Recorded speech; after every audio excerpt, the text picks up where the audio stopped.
Donc, je vais te poser une question d'abord. Lorsque tu regardes une photo sur laquelle tu as été sur la photo, une photo de groupe où il y a plusieurs personnes sur cette photo, qui est la première personne que tu regardes toujours? Eh oui, soi-même. Pourquoi?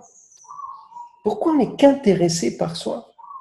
Et en fait, c'est un phénomène purement naturel. Qui d'autre que toi peut s'occuper de toi? Si je veux être dans ce que j'appelle vivre, survivre, il n'y a personne d'autre qui va s'occuper de moi. Chacun s'occupe de soi et c'est très bien comme ça. C'est normal. C'est pas égoïste. D'accord? C'est pas dans un sens négatif du chose. Non, c'est hyper important. Donc chacun ne s'intéresse qu'à soi. Good. Maintenant, imagine que tu rencontres quelqu'un et que tu vas avoir de l'influence sur cette personne. D'accord? Que tu veux que cette personne, entre guillemets, tu rayonnes d'amour et tu aimerais que cette personne rayonne d'amour comme toi. Qu'est-ce qui est plus important? Le plus important, c'est qu'elle te trouve sympa ou que toi, tu la trouves sympa, si tu veux l'influencer. Que tu la trouves sympa ou que l'autre te trouve sympa. Pour beaucoup d'entre nous, la réponse est mais que l'autre me trouve sympa, parce que s'il me trouve sympa, eh ben, il va devoir faire quelque chose avec moi. Non. Et là, on voit comment ça comprend les comportements humains. Oui, comme je m'intéresse qu'à moi, j'aimerais que les autres me trouvent sympa. Mais comment est-ce que ça se passe lorsque je veux être sympa pour les autres? Imagine que tu arrives dans un environnement, tu as une soirée où tu es au travail, et puis tu dois être sympa pour les autres. Qu'est-ce que tu vas faire? Tu vas te comporter de manière très bizarre. Tu vas constamment avoir des jeux. Tu vas pas être naturel. Tu vas essayer de faire plaisir en permanence. Mais tu n'es pas toi-même. Et l'autre va le sentir. Et en pire que ça t'embête. D'accord? Mais lorsque pense que tu es avec quelqu'un que tu aimes beaucoup, quelqu'un en qui tu as confiance, un ami, comment tu es lorsque tu es avec un ami? Tu es juste toi-même. Et qu'est-ce qui va faire que tu es toi-même? C'est que toi, tu trouves l'autre sympa. Et donc, on va comprendre que le côté, on va dire, endormi de nous fait réagir d'une certaine manière, qui est de dire, on doit me trouver sympa, et je vais faire plaisir aux autres. D'ailleurs, c'est comme ça qu'on commence une relation amoureuse, bien souvent. On a une attirance, et qu'est-ce qu'on va faire? On va tout faire pour faire plaisir à l'autre. On s'oublie complètement. Ça s'appelle la phase amoureuse. Hyper excitant. On pense qu'à lui, on rêve que de ça, et nous, on se fait beau, on fait plein de choses. Ça dure un certain temps. Au bout d'un moment, qu'est-ce qui se passe? On revient vers nous et on se dit, je suis fatigué de faire tout ça. Et puis on commence à dire à l'autre, mais t'es plus comme avant. Parce que l'autre aussi faisait ça constamment pour nous faire plaisir. Puis d'un coup, il arrête. Puis donc on commence à se dire, mais c'est plus comme avant. J'en ai marre. Et tu devrais changer. Tout ça, peut-être, ça vous rappelle des choses, d'accord? Et là, on rentre dans un autre espace qui s'appelle l'espace dans le couple, la lutte de pouvoir. Super intéressant. Et la lutte de pouvoir, on va voir, c'est les comportements de survie. On y viendra. Donc, on fait tous la même chose, d'accord? On s'intéresse qu'à soi et on pense que l'autre, si je veux qu'il, j'ai une influence sur lui, je vais devoir être gentil, sympa pour lui. Or, on se prend conscience que lorsqu'on est nous-mêmes, lorsqu'on est vrai, c'est là vraiment qu'on a de l'influence. Donc, apprendre à être soi-même. Et donc, maintenant, j'aimerais te montrer une autre image. Voilà, donc je te montre une image et tu vas me dire qu'est-ce que tu vois sur cette image. Réfléchis, qu'est-ce que tu vois? Certains vont voir un joueur de saxo en noir, d'accord, qui joue avec son saxophone. Certains vont voir les yeux d'une femme, le nez et la bouche d'une femme sur la droite. Mais en fait, qu'est-ce qu'on voit? On voit juste une tache noire sur un fond blanc. Mais ce qui va se passer, c'est cette tache noire rentre dans mes yeux, va aller dans une partie de mon cerveau dans lequel il y a de l'histoire, d'accord? Il y a des références, et puis ils vont associer cette information à ces références et me dire, ah ouais, bah tiens, je vois le joueur de saxo. Ah ouais, je vois la femme. Et donc, on va créer une image de cette réalité, la réalité étant une tache noire. Et nous, chacun d'entre nous, on va créer des images différentes. Dans le cas concret, on en a déjà deux. Comment est-ce que ça fonctionne dans la vie de tous les jours? Donc, on passe, on va dire, par un filtre. Hein. Ce que je perçois du monde va passer par un filtre. Ce filtre, il est composé de quoi? Ben, il est composé de l'éducation que j'ai reçue. Il est composé de mes expériences. Il est aussi composé de ma génétique, de ma capacité chimique, on va dire, biologique, physiologique, de percevoir ou ne pas percevoir. Un aveugle ne va pas percevoir la même chose que ce que je perçois. D'ailleurs, vous avez peut-être décelé qu'un aveugle va percevoir par d'autres sens beaucoup plus que ce que nous on perçoit, en particulier le toucher, mais l'ouïe aussi et l'odorat aussi. Donc, on a tous des capacités différentes de percevoir le monde. D'accord? Et on voit qu'elles viennent, non pas parce que, je veux dire, elles viennent beaucoup de ce que je vais recevoir au cours de ma vie. C'est pour ça que lorsqu'on est enfant, on va tout prendre, on emmagasine tout, on prend, et petit à petit, on a construit un référentiel. Et c'est ce référentiel qui va devenir notre vérité.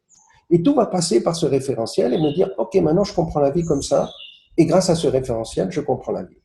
Mais le référentiel qui est le mien n'est pas le même que celui d'une autre personne. Et tout d'un coup, c'est ce qu'on appelle des préjugés. J'ai un préjugé, l'autre un autre préjugé. Et on va commencer à avoir des difficultés lorsqu'on va communiquer. Parce qu'on voit la même réalité, mais chacun d'entre nous, on a une image différente de la réalité. D'accord? On perçoit les choses différemment. C'est hyper important de comprendre ça. Donc, qu'est-ce qui se passe lorsque, entre guillemets, on veut voir la réalité, on voit qu'on ne la voit pas différemment, mais on veut la changer. D'accord? Donc, je peux changer la réalité, c'est-à-dire que je vois un comportement de quelqu'un qui n'a pas les comportements qui sont ceux que je considère comme étant justes, qui sont en lien avec mes croyances. Si j'ai du pouvoir sur lui parce que, admettons que c'est un enfant ou bien que c'est un subordonné, je vais pouvoir faire appel à mon pouvoir, la pression que j'ai, le pouvoir que j'ai. Et le pouvoir, on va le voir, il peut se passer par la force. Bien souvent, c'est là que ça se passe.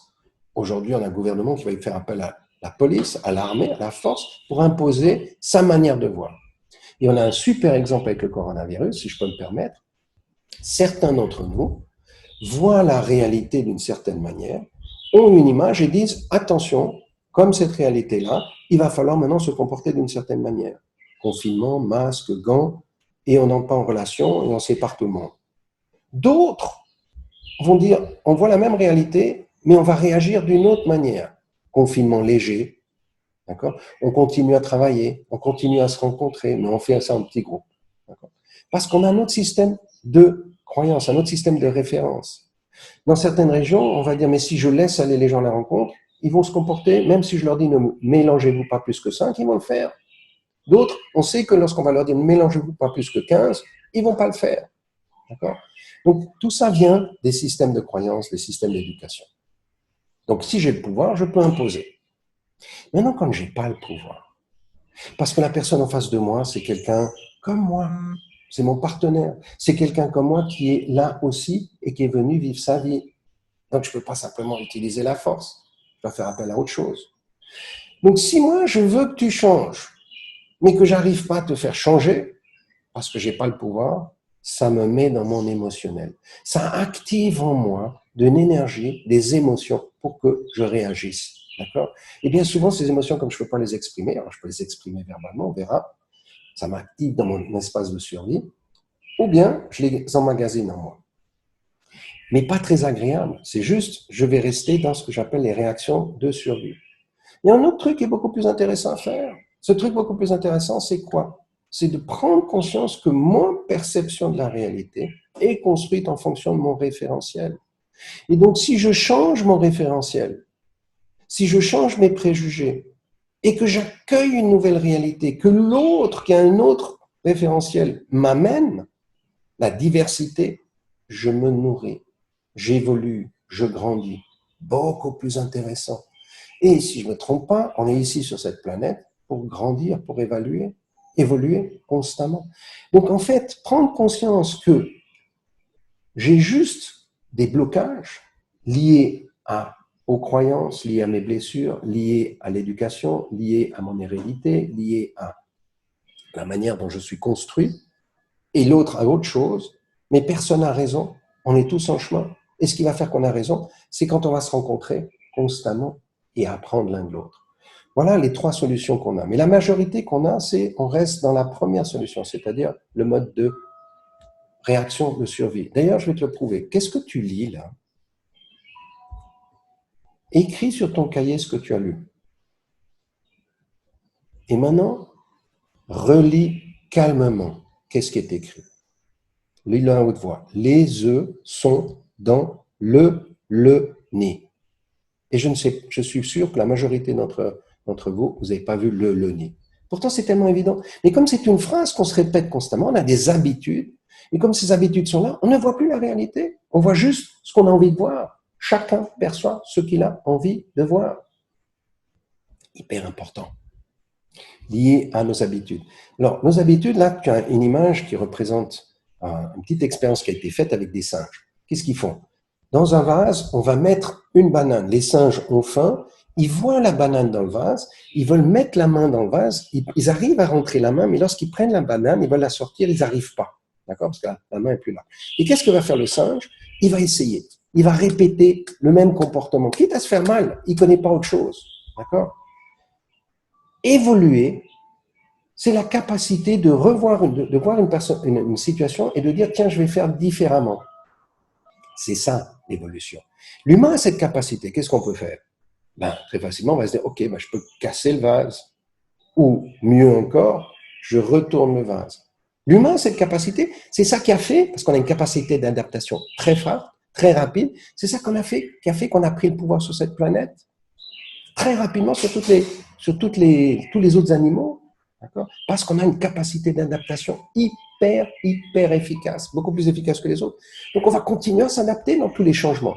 Et on verra que lorsque je suis dans la survie, j'oublie les capacités d'adaptation. Lorsque je suis stressé, on verra qu'on va revenir au comportement qu'on a l'habitude d'avoir comme le singe. On devient animal.